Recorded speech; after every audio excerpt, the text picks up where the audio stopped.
natin ito. Nasubukan mo na bang magpatawad? Opo. 100%. Nasubukan mo na bang magpatawad? Minsan kasi, yung tanong na tanong ginagawa ko to, sabi ko, parang kahit ako nahirapan, parang ang hirap i-type nung slide na to kasi sasabihin ko ba sa kanila to? Sasabihin ko, isi-share ko pa to na nasubukan mo na bang magpatawad? Katotoo lang po ako, based sa experience ko, minsan, madali naman magpatawad. At ako po, natotoo na, makakatulog ako, magising, nakakalimutan ko na yung problema, yung gumawa sa akin, yung mali. Kaso minsan, sa sobrang dami ng tao na nakaligid sa'yo, meron kang masasaktan at meron kang sasaktan ka. So, ang tanong dito, kung titingnan niyo po sa imagination niyo yung buka ng tao nakasakit sa inyo, handa niyo po bang patawarin? Hindi ko lang tatanong, bahala na ako kayo sumagot nun. Pero sinasabi sa atin ng krus ni Jesus, ang pagpapatawad sa kapwa, yun yung totoong gawain ng Katoliko. Bakit po? Kasi ang pagpapatawad ay isang napakadakilang tanda ng pagpapakumbaba. Siya po, yung bilang Panginoon natin, siya yung pinakadakilang tao o Diyos na nagpakumbaba na wala namang ginagawa sa Kanya dahil kailangan niyang magpatawad. Pinahinayakan po niya yung cross.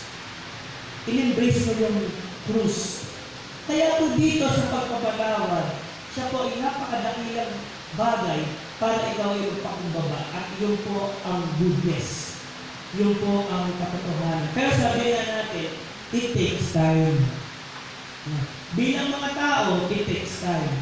Pero sa atin po ngayon, Lenten season, sa ating Lenten revelation, ang hamon po ng cross sa atin, searching for the good, ay kailangan unti-unti tayo magpatawad. Bakit? Minsan ito, choices made in anger cannot be undone. Next, na-imagine niyo po ba yung mangyayari sa aso pagkatapos? Anger kills. Meron po kaming pari dati sa seminary.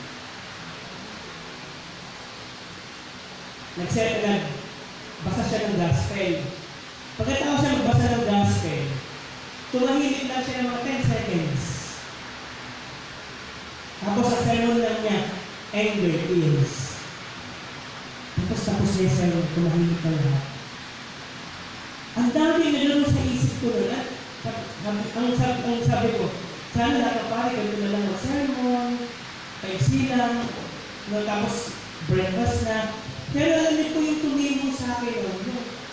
Minsan, pag lagi kang galit sa kapwa mo, pag lagi kang nagagalit sa ibang tao, minsan yun ang papatay sa'yo eh. Sa psychology po sa amin, sa field namin, ang pumapatay sa tao ngayon, sakit. Sakit na nililikha ng isip. Sakit na nililikha ng emosyon. Bakit po? Kapag stress ka, bigyan po kayo scientific explanation. Kapag stress ka, maglalabas po yung isip mo ng mga neurotransmitters chemical. Neurotransmitters na chemical. Bahala nyo kayo ano yung gusto mo ibig sabihin nun. Basta may chemical na ilalabas sa hypothalamus natin at ilalagay yun sa katawan natin. At yung mga chemicals po na yun, ito sumasama sa dugo at sa mga ugat-ugat natin. Minsan po yung mga bad chemicals na yun, nagdudugtong-dugtong at nagbubuo-buo, na nagdidisease, na nagdiding kung ano-ano yun. At pag lumaki yun, minsan nagiging cancer, minsan pupunta sa puso, magiging atake sa puso, etc. etc. So doon po, masasabi mo na, ang sakit ngayon ay nagsisimula sa mga psychological aspect at sa emotional aspect. May ginagawa po yung ating mga lahi, pero nakaka-trigger po yung nangyayari ngayon sa buhay mo kung bakit ka nagkakasakit. Tignan niyo po yung mangyayari sa aso na yan. Hindi na po yan sisikatan ng araw ng aso na yan. Dahil sa galit niya, hinamon niya yung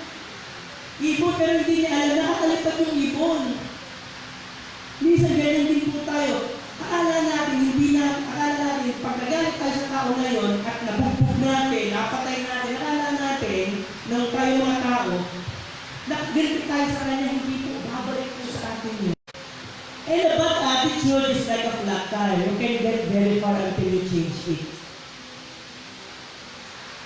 Para po yung gulong, yung galing mali, yung galing masama, para po yung gulong. Hanggang hindi mo binabago yan, hindi ka makakarating sa gusto mong puntahan. Marami po ang katrabahong ganyan. Hindi sila makaalis doon. Bakit? Sila mismo naglalagay sa sarili nila. Bakit sila na doon?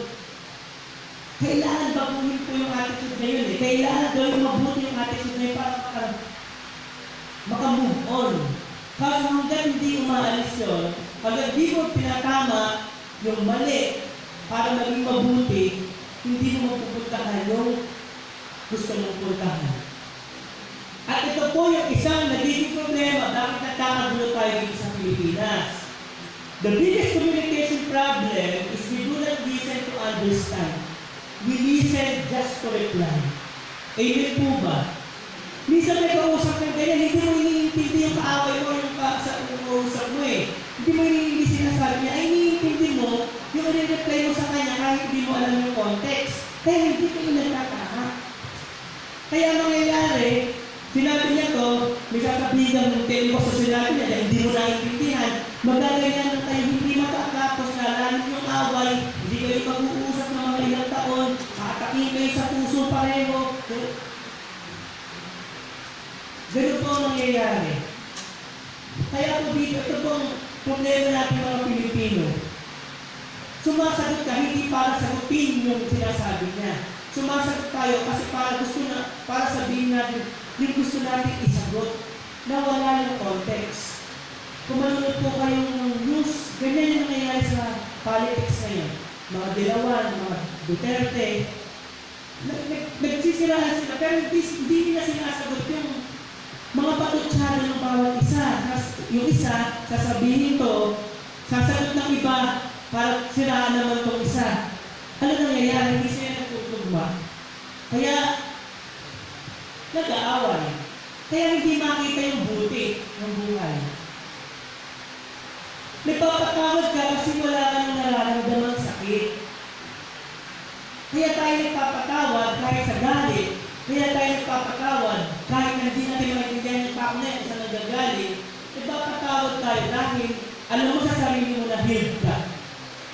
At kung healed ka, inaalis mo ang pinunti ang kinis sa iyong puso. Na-experience niyo na po ba yung alam mo may kaaway ka o kainisan ka o kasamaan doon at nakakasalubong mo, lumiliit yung mundo. Kahit malaking-malaki yung subig, kahit malaking-malaki yung school o yung workplace nyo, pag nakasalubong mo kayo makikita mo, siya lumilit talaga. Gusto mo pang gumanap ng ibang daan para nang hindi kayo magkasalubong. Amen po ba? Minsan ganon.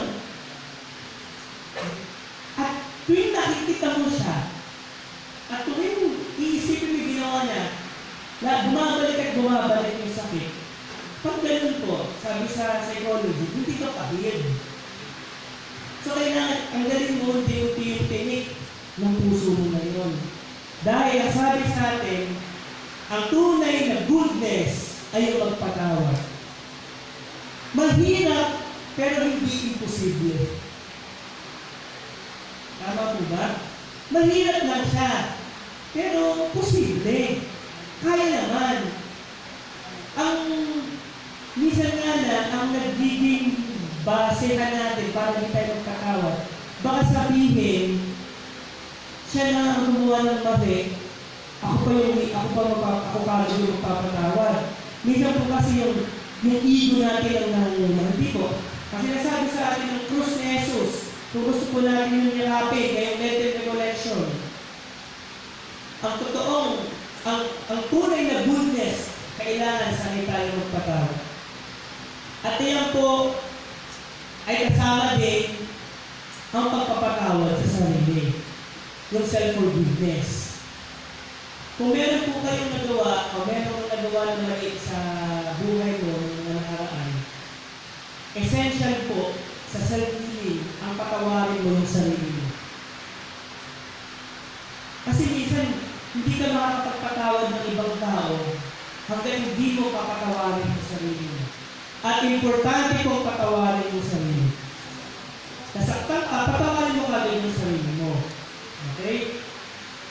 Si Jesus nakatayo po sa krus, pinatawad ang isang makasalanang magnanakaw. Ano sabi niya? Ngayon pa lang, isasama na kita sa paraiso.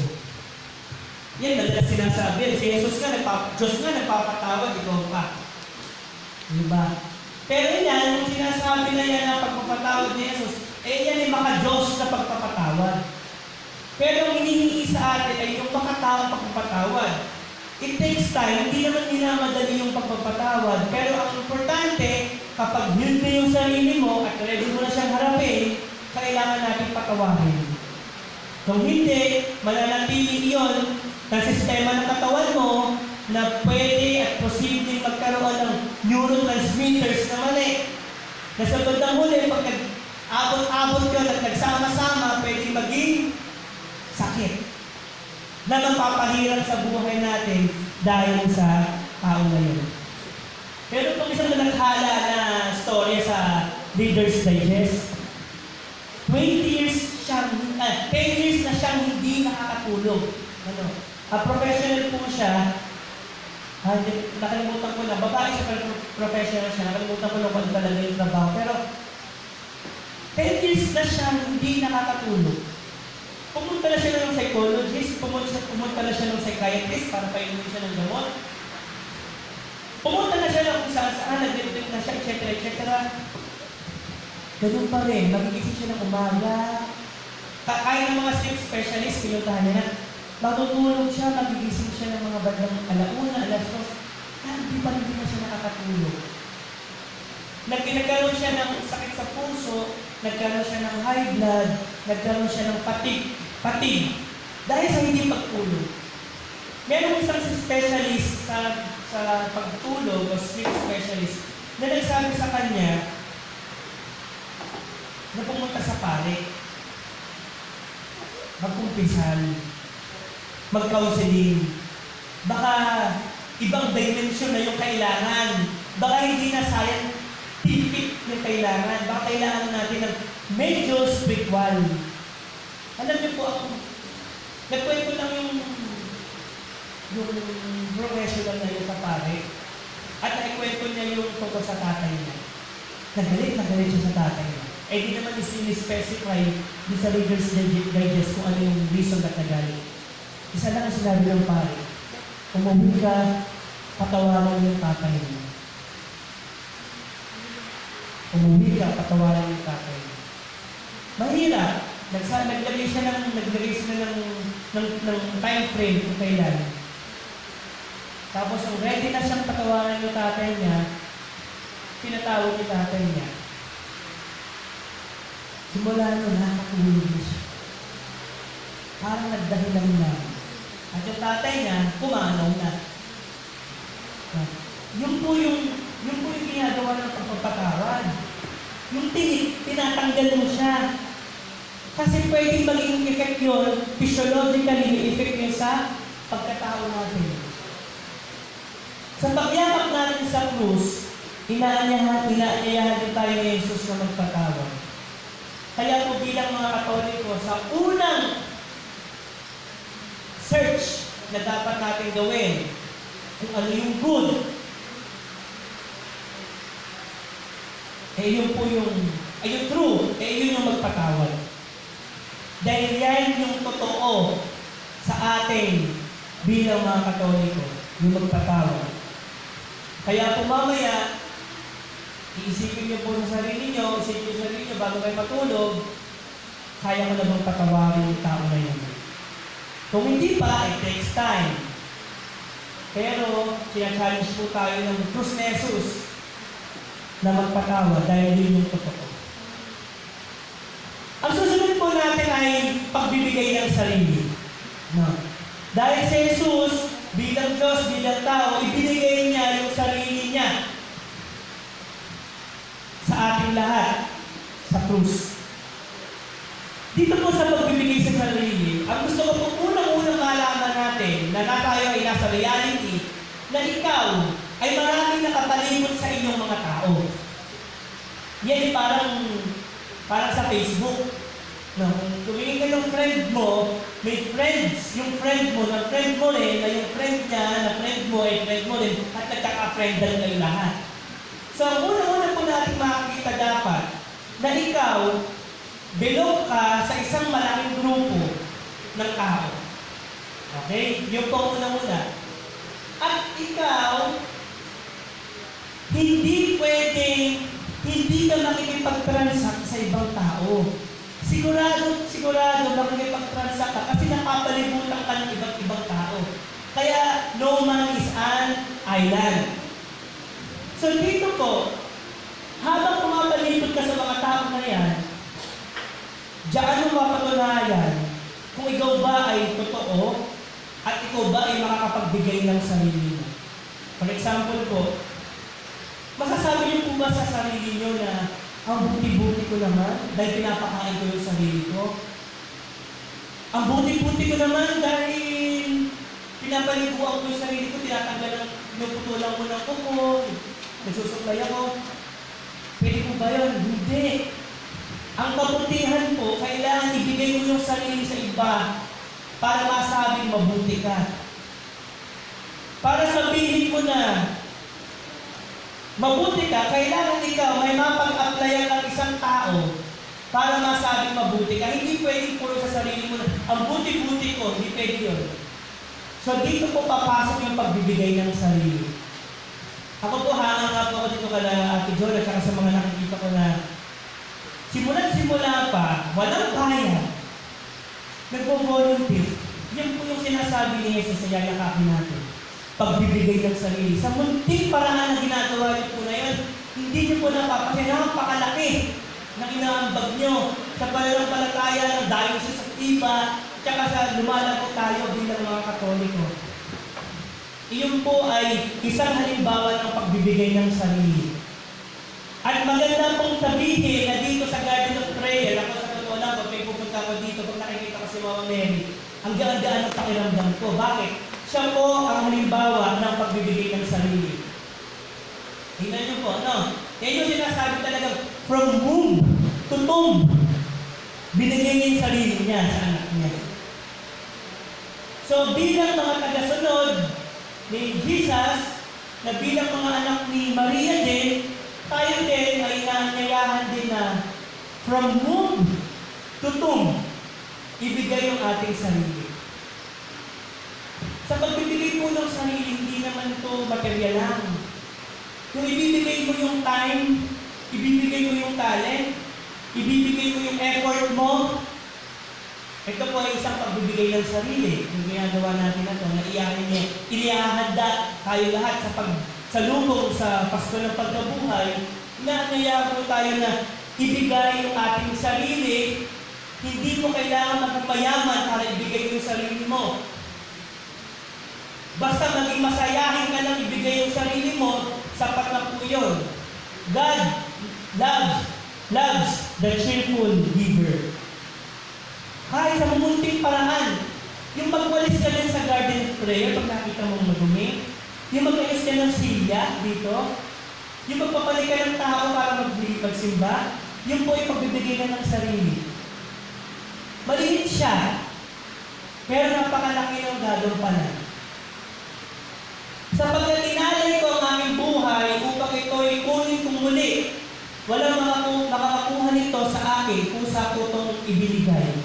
Kahit si Jesus po, wala naman nagsabi sa kanya na kailangan magbata, kailangan mong magpapako sa krus. Kaya po yung pelikulang Passion of Christ, yung Passion of Christ, dapat ang tingin natin doon, hindi yung pagpapakasakit ni Kristo. Babaguhin po natin yung tingin. Ano po ba yung pag sinabi bang, ano ba ang passion mo? Hindi F, yung P. Ano ba yung passion mo? Pag tinagalog mo yan, ano ba yung passion mo? Ano ba yung hirap mo? Hindi naman yan, di ba? Ano ba yung passion mo? Ano ba yung gusto mo? Saan ka ba magaling? Ano ba yung passion mo? Passion mo bang maghalaman? May passion ka ba sa pag-iipon ng kung ano-ano? Yun yung passion. Kaya yung passion of Christ, dapat ang tingin natin doon, hindi yung pagpapakasakit ni Jesus. Ang passion of Christ, yung pagbibigay ni Jesus ng sarili niya. That is passion. Yung isang passion, yung pagpapakahirap niya, hindi naman yung sinabi niya o yung kay John, chapter 10, verse 17 to 18. Hindi naman siya nagpakahirap para magpapako sa krus. Kusa yung ibinigay. At yun po ay inaanyayaan din tayo na ibigay yung tao na yun. Ibigay yung tao, yung pagkatao natin sa simbahan. Ako po, may joke po ako. Minsan po usap-usap si Jose Rizal, si Apolinario Mabini, si Ninoy Aquino, tsaka yung tatlo sa Jose Abad Santos, tsaka yung dalawa pa sa San Libo. Minsan nag-usap-usap sila kasi parang tinatanong nila, bakit si Ninoy Aquino, tsaka yung nasa San Libo, malungkot. Pero si Jose Rizal, masaya. So tinignan nila, sinerge nila kung bakit naging malungkot si Ninoy Aquino, tsaka yung tatlo, si Jose Rizal, tsaka si Apolinario Mabini, tsaka si Nino Aguinaldo, masaya. Alam niyo na, discover nila, dahil si Jose Rizal, si Emilio Aguinaldo, at saka si Apolinario Mabini, linggo-linggo nagsisimba.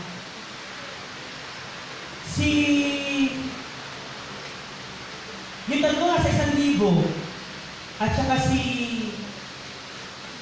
Ninoy Aquino, hindi sila nakakapagsimba, hindi nakakapasok ng simbahan.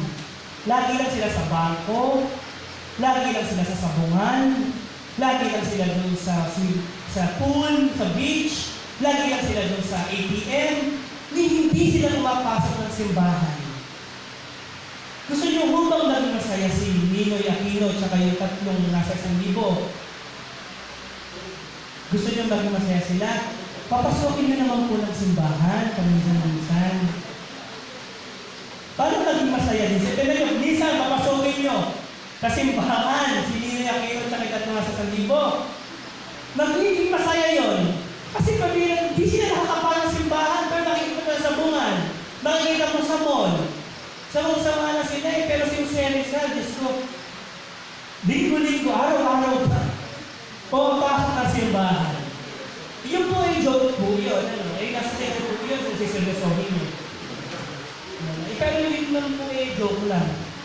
Pero yung po kinukwento natin joke na yun ay isang halimbawa ng pagbibigay ng sarili. Yung pagbibigay mo ng maliit na sentimo para mapaayos to, para gawin yung project ng simbahan, yun po yung nakakatulong dahil yung po ay pagbibigay ng sarili.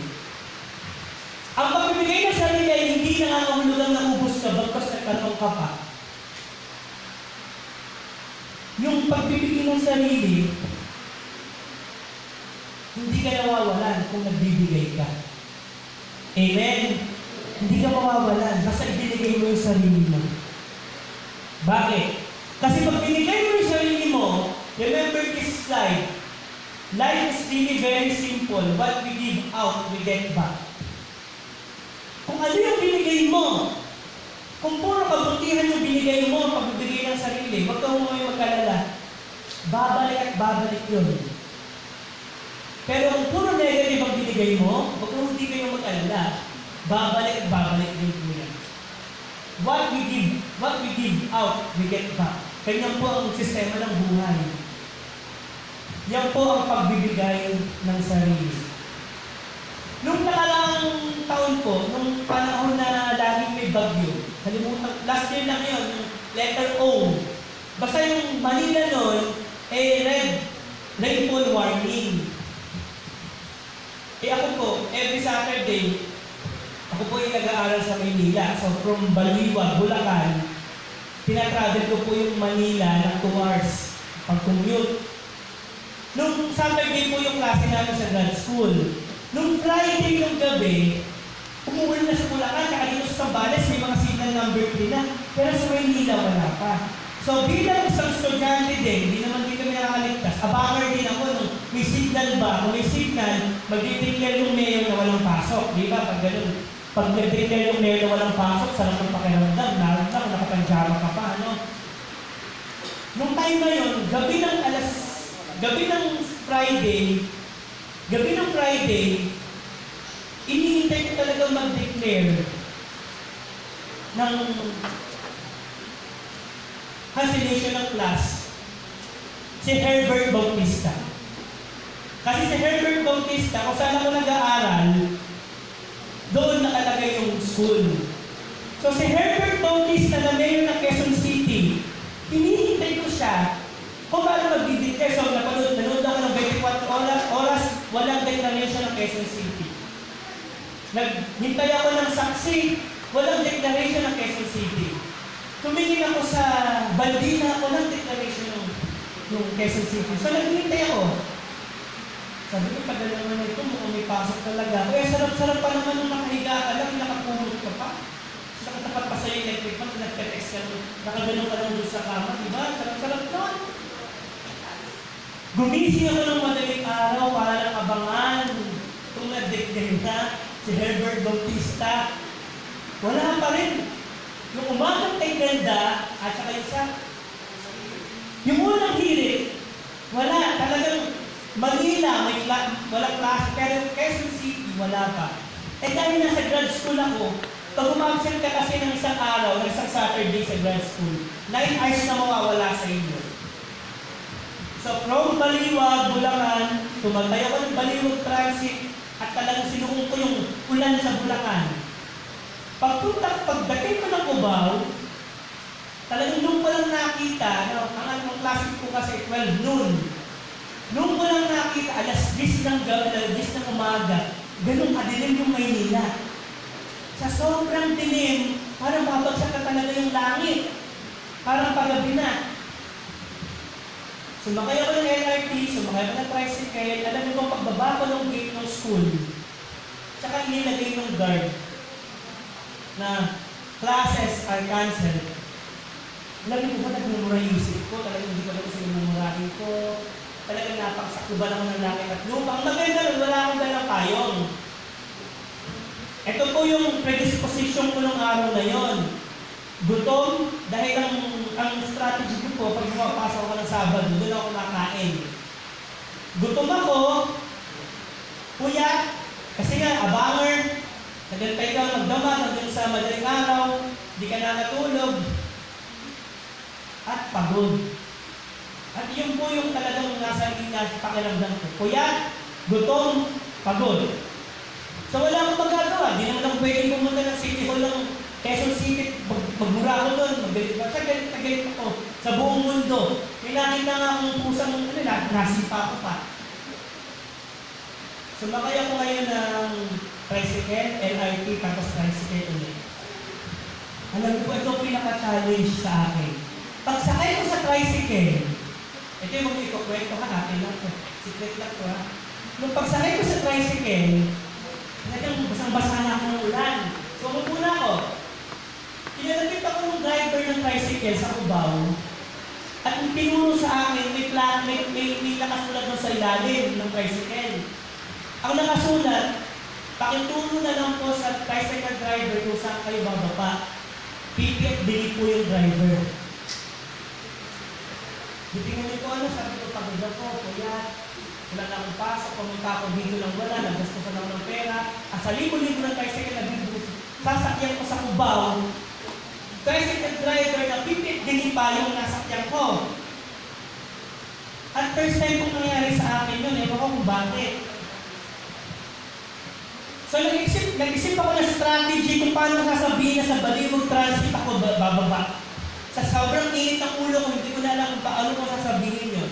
Pero walang ganun pa man, hindi kami aalis. Hindi ko sasabihin sa kanya kung saan kami pupunta. So kinalabit ko siya, medyo manitulong ko ng basa. Sabi ko, tumingin. Sabi niya, nagulat ako, bakit? Nag-inis niya kung galing naman mag-deal itong mamang ko.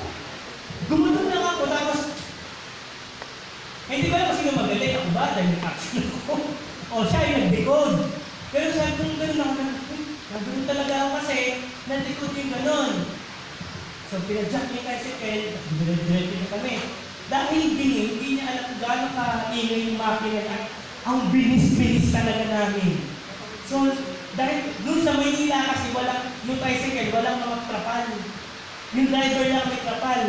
Kung nandito ka sa loob, dahil dapat gumanong ka sa driver. Dapat feeling close ka sa driver para yung tubig dito. Hindi ka mabasa. Eh, dala ko po yung bag ko na yan, nakalagay dyan yung laptop. So, nandito siya, mas okay na ako mabasa kaysa sa laptop. So, nakaganon po ako. So, ang bilis ng tricycle. So, yung laptop ulan, magano'n lang ako sa ulan. Alam niyo po, gutom ako, pero hindi ako uhaw. Gutom ako, pero hindi ako uhaw. Gumagano talaga ako. Gumagano lang ako. Wala akong magagawa. Gusto ko lang makauwi. Kaya dilim-dilim na. Ngayon, ito po susunod na challenge. Nasa level 2 ako. Sa Baliwag Transit ako bababa. Itong pusa ko ba, kung napunta na kayo, tabi-tabi yung bus terminal doon. ES Transit, 5-star, meron pang yung, ano ba yun? First North Luzon, Expressway, meron pang Victory Liner, meron pang Golden Bee. Ano ko nasasabi na Baliwag Transit? Kung Genesis pa pala, Genesis. Kung sasabihin ko naman Genesis, baka sabihin ko naman.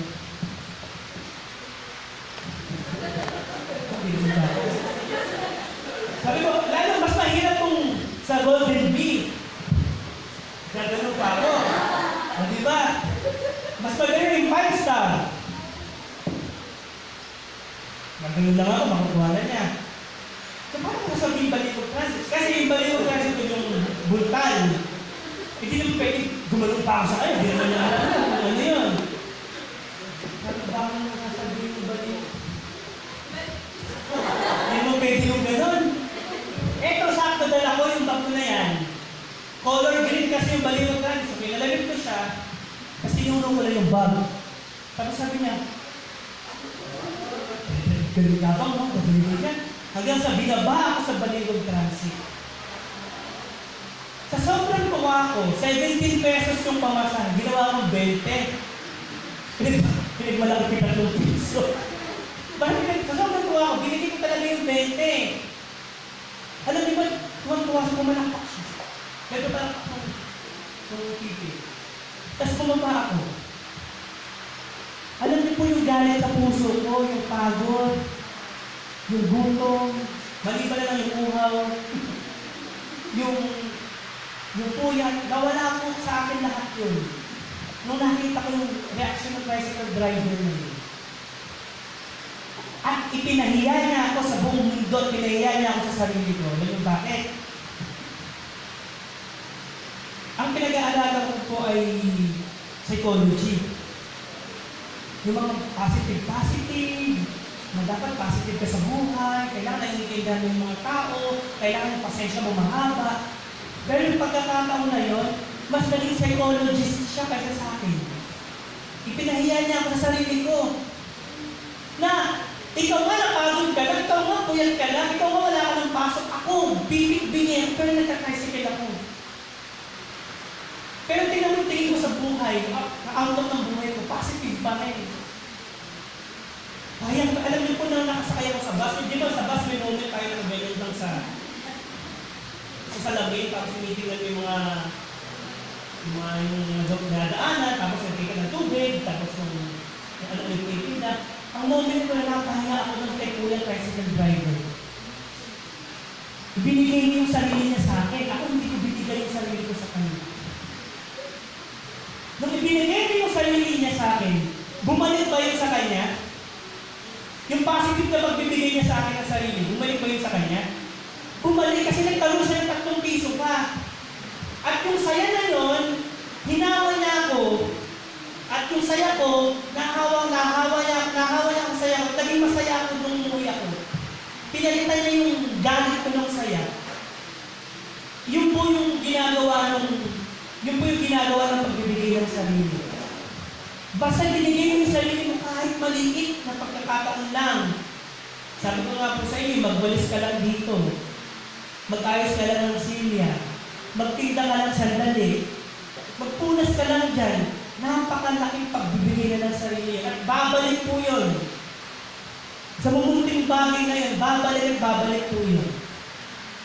Nung time na yun, nung hinanap ko na si Kuya, kasi lagi ako dun sumasakay, walang makit.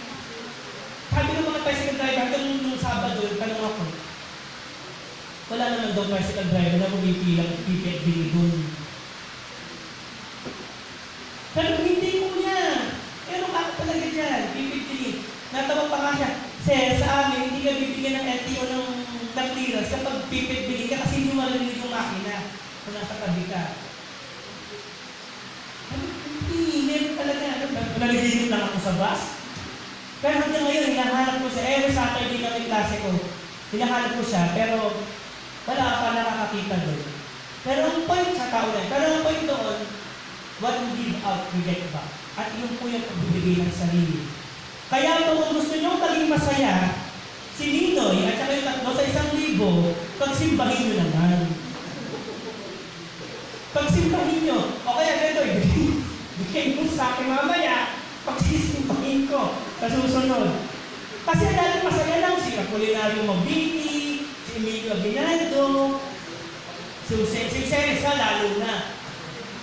Masaya yun. No? Pero si Emilio Aguinaldo, si Nilaki at saka yung tatlong nasa 1,000, lagi silang nagmumol. Lagi silang nasa bangko lang. Pagsimbahin nyo naman, paminsan-minsan, kayo naman. Pero ito yung joke lang uli, pero nasa inyo po yung seryosohin nyo. Ngayon pa naman, lahat ng joke, pwede seryosohin. Ano po? Si Jesus ay binigay ang buhay para tayo ay magkaroon ng panibagong buhay. At yan po ang magandang itinuturo sa atin ng Diyos ni Jesus. Pag binigay mo yung sarili mo, kaya mo binigay yung sarili mo na yan, bibigyan ka kasi ng panibagong buhay. Ganun po yung ginawa ni Kuya sa akin. Binigyan ako ng bagong pagtingin sa buhay. Na kahit gutom lang ako, kahit pagod lang ako, kahit meron lang akong nagawa sa buhay ko na nag-sacrifice ako sandali, pero ang pinakita niya sa akin, meron pang mas mababa sa akin na naging masaya siya kung ano man yung meron siya. Ang tawag po doon ay contentment. Pag kaya mo ibigay yung sarili mo, makakontento ka. Tingnan po yung mga mayayaman. So, may mga kilala ko, meron ako sa kaibigan, kaklase, sa seminaryo, mayaman siya pero hindi siya masaya. Bakit? Ayaw nang i-open yung sarili niya sa ibang tao. Yung mayayaman na masaya, kaya nang i-open yung sarili niya sa ibang tao. At dito, pag in-open niya yung sarili niya sa ibang tao, binibigay mo ng panibagong buhay yung tao na yun. Kaya po ang mabuti ay yung magbigay ka ng sarili. Ang pangalawang hamon sa atin ng krus ni Jesus upang siya ay ating yakapin, yung krus ni Jesus, bukod sa yung pagiging totoo na magpatawad ka, ay yung mabuti na ibigay mo yung sarili mo sa ibang tao. Ibigay mo yung sarili mo sa kapwa mo. Ibigay mo yung sarili mo sa kapatid mo, sa nanay mo, sa asawa mo, sa kamag-anak mo, sa guardian of prayer, kahit saan. Basta lagi ko na tatandaan, meron tayong pinabibilangang lugar na kailangan nating pagbigyan ng sarili. Ang susunod po natin hamon, ngayon, at ito yung huli, ay pag-ibig. No? Sabi nga natin sa krus ni Jesus, ano ang maganda? Yung pag-ibig. Ang pag-ibig ni Jesus ay walang katumbas at walang kapantay. Ito ang ating ngayong inaalala. Kaya nga, mga mahal na araw. Kung merong kailangan kabuhay na kailangan ka magmahal, hindi yung Valentine's Day. Ito yung mga days para magmahal. Ito yung mga days para umibig ka. Ito yung mga days ipakita kung paano mahalin yung kapwa mo. Kaya ka tinatawag na mahal na araw. Hindi yung Valentine's Day. Yung Valentine's Day, bigay lang sa atin yun ng Western, although meron tayong sinasabi si San Valentino. No? Pero yung si Valentine, yun ay sa Greek mythology. Pero kung Katoliko ka at gusto mong magmahal, bukod sa araw-araw pwede ka magmahal, ito yung mga araw na kailangan natin ipakita kung paano tayo magmahal. Kung magbibigay ka ng sarili mo, ito yung mga araw na to. Kung magiging totoo ka na magpatawad sa kapwa mo, ito mga araw na to. Okay? Now, ano ba ang pag-ibig? Sinabi rin sa atin ni St. Paul. And I think, ito yung second favorite Bible verse ko sa Bible. No? If I have an angelic tongue, if I can comprehend all mysteries and all knowledge, if I have all faith so as to move mountains, but do not have love, I am nothing. Yung una po, yung angelic tongue, yan po yung magaling. Yan po yung matalino. Yung pangalawa po, mahusay na tao.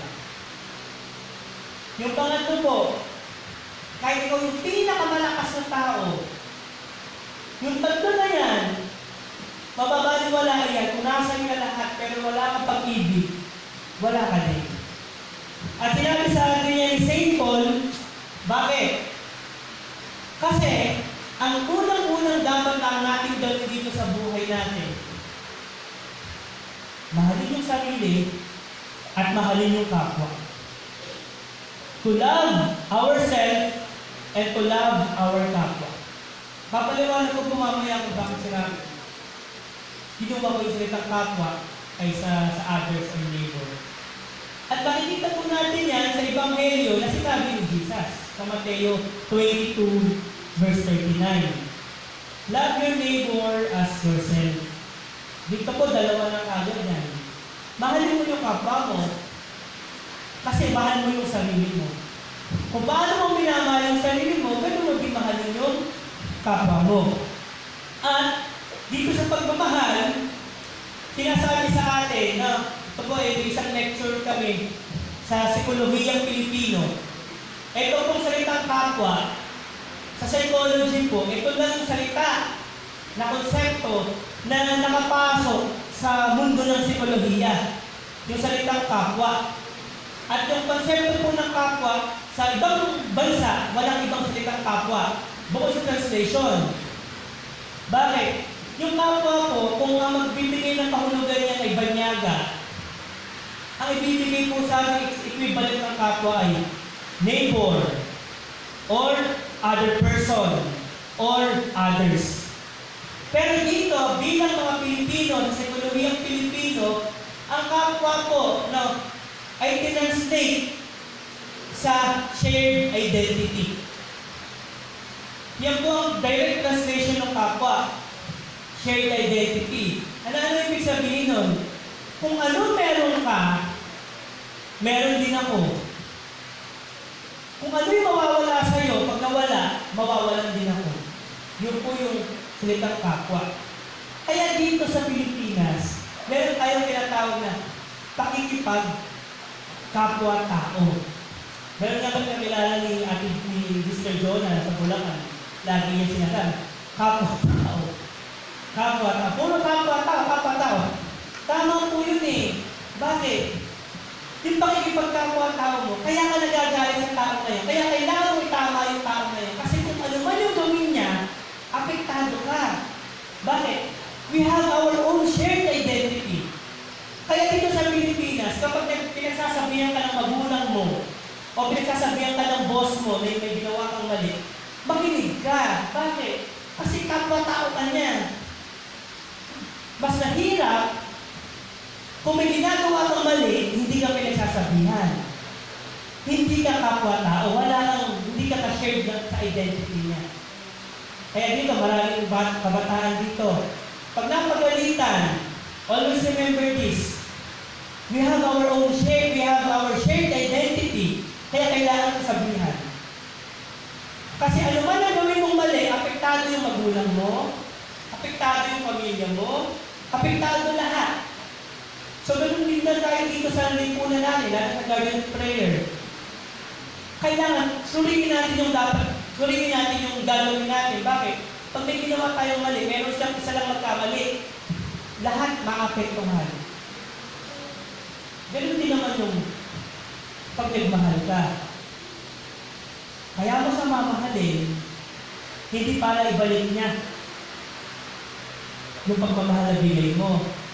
Kaya mo sa mamahalin, kasi mahal mo din yung sarili mo. Yung shared identity.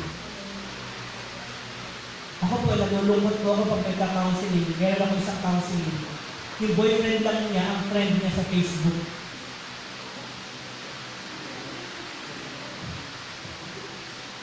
Sabi ko, naman ako yung boyfriend mo. Tayo nga sa Facebook, 3,000, 2,000 yung friends.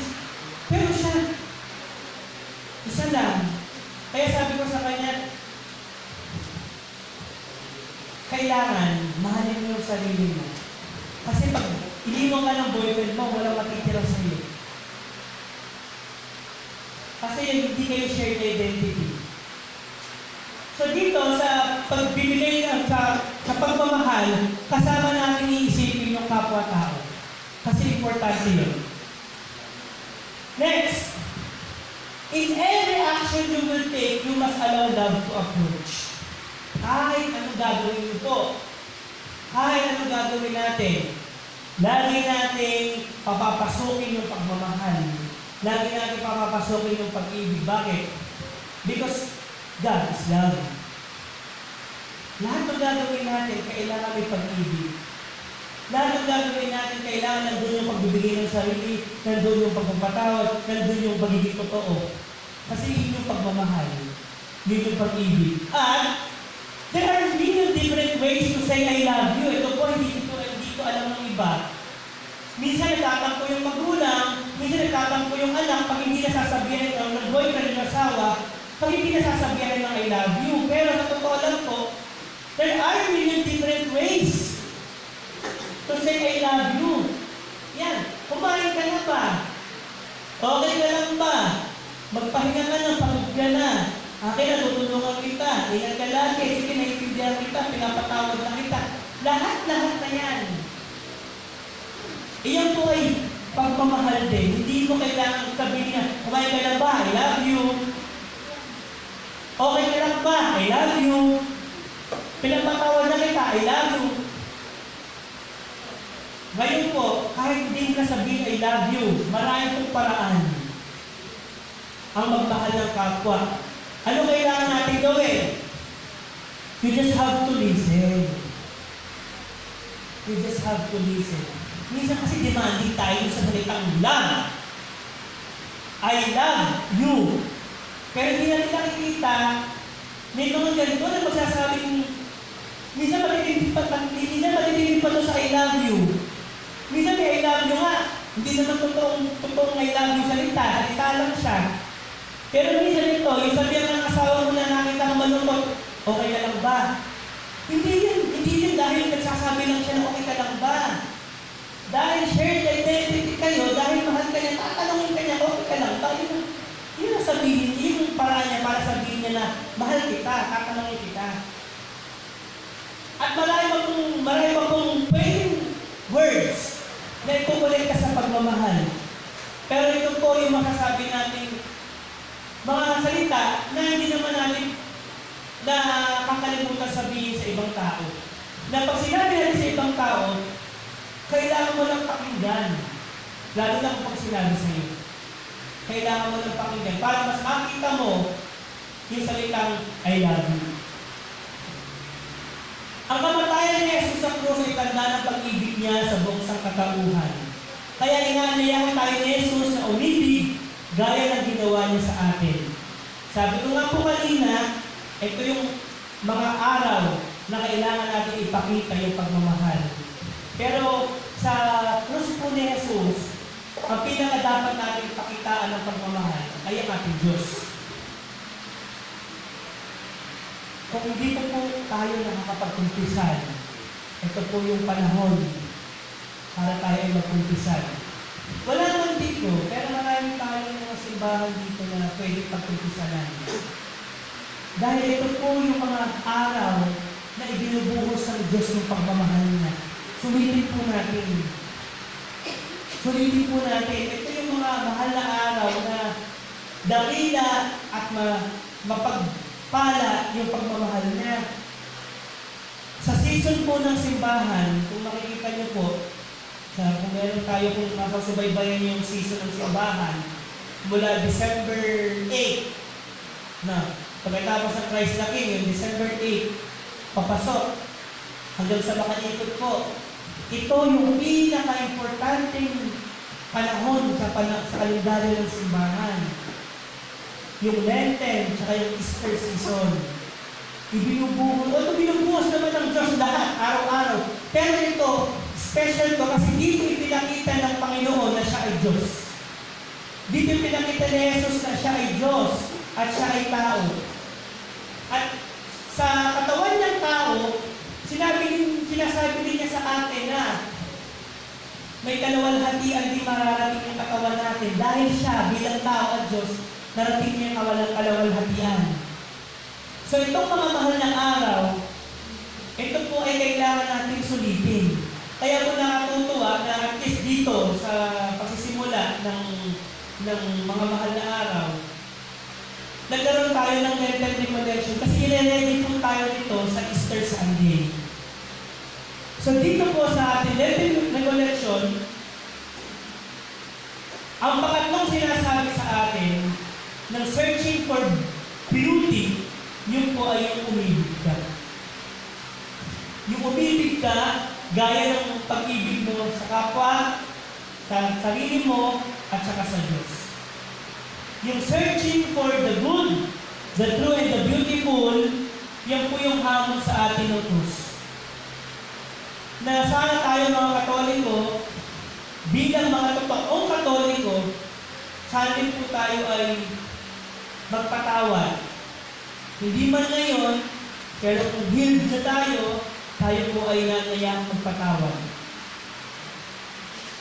Sa pagiging mabuti, yung magbigay ka ng sarili mo, material man, o yung simpleng oras mo, o effort mo, or talent mo, kabutihan mo yun na ibinigay sa atin ng halimbawa ng Krus ni Jesus. At yung pinakamagandang gagawin natin, sabi nga, di ba? Faith, hope, and love. And the greatest of these three is love. Yun po yung beautiful.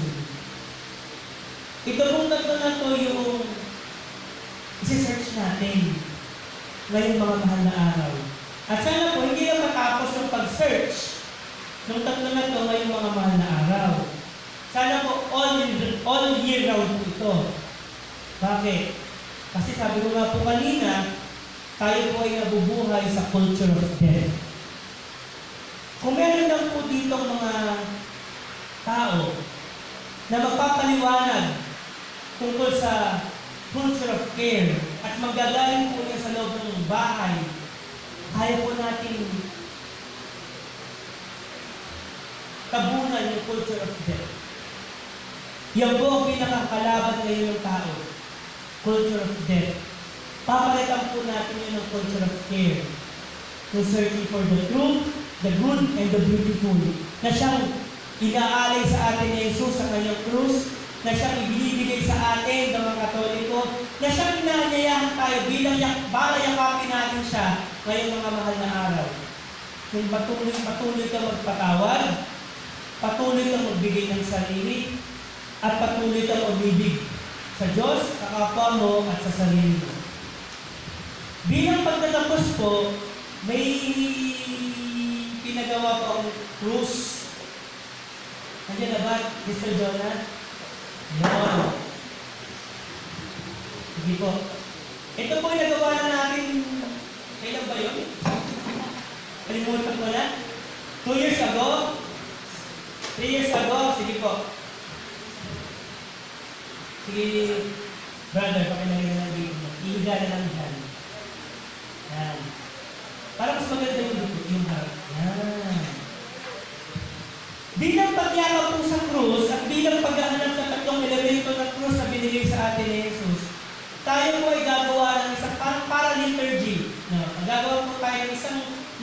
idea na ibibigay natin yung sarili natin sa activity na magpapakita ng tatlong bahagi na to.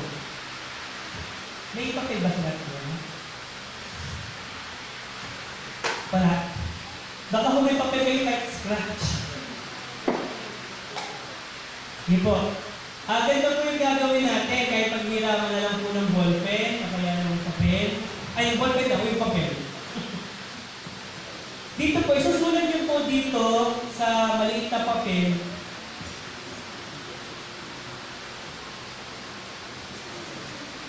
Sino yung mga taong gusto nyo patawarin? Pangalan. Hirap mo.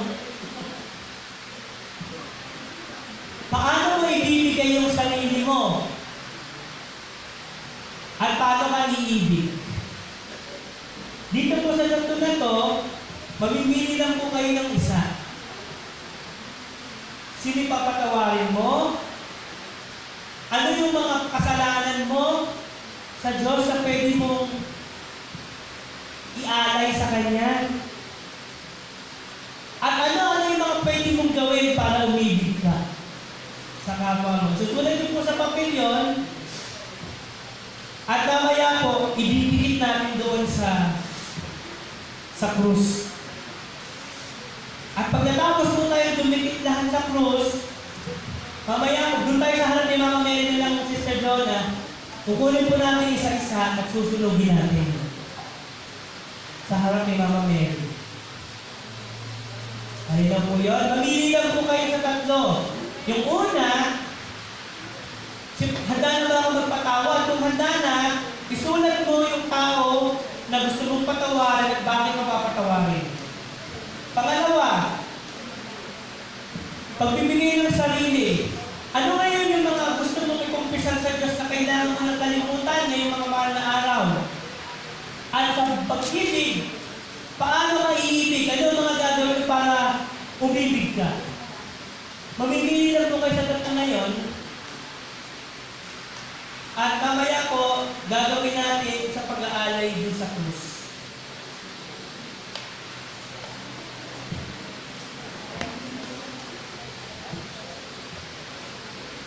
Wala pa tayo sa anak ko.